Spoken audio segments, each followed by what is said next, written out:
All right, this is the first video of many that we will cover the semester 2 final exam review. So looking at first problem here, number 1, I've got a polygon with an extended line and I need to figure out what x and y equal.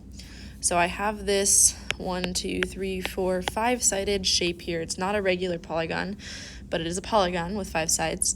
So my n is going to be 5. There's a formula that allows us to figure out the total sum of the angles inside of a polygon. So that formula is n minus 2 times 180 degrees. So if we plug 5 in for that, we will end up with 3 times 180 degrees.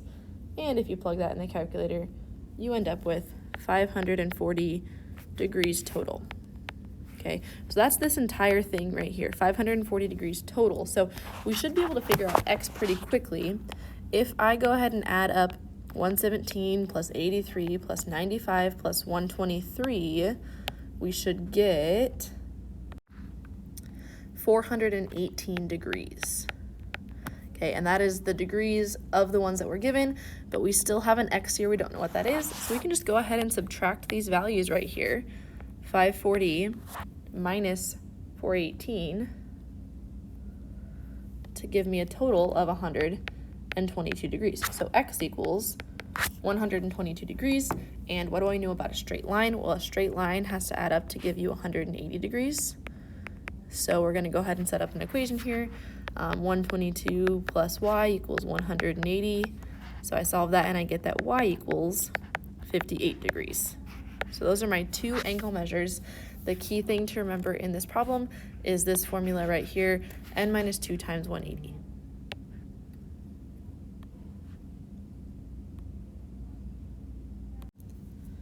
Okay, the next 4 problems, all you are doing is classifying each quadrilateral as precisely as possible and explaining it. And if we go ahead and go through this, I'm just going to verbally explain so I don't have to write it all down. But my first one here, this is going to be a kite. And that is because I have 2 consecutive sides that are congruent. That's what those little tick marks mean. Number 3 here, I have a rectangle. That is the most precise name for this shape because I have all 90-degree angles and my opposite sides are congruent.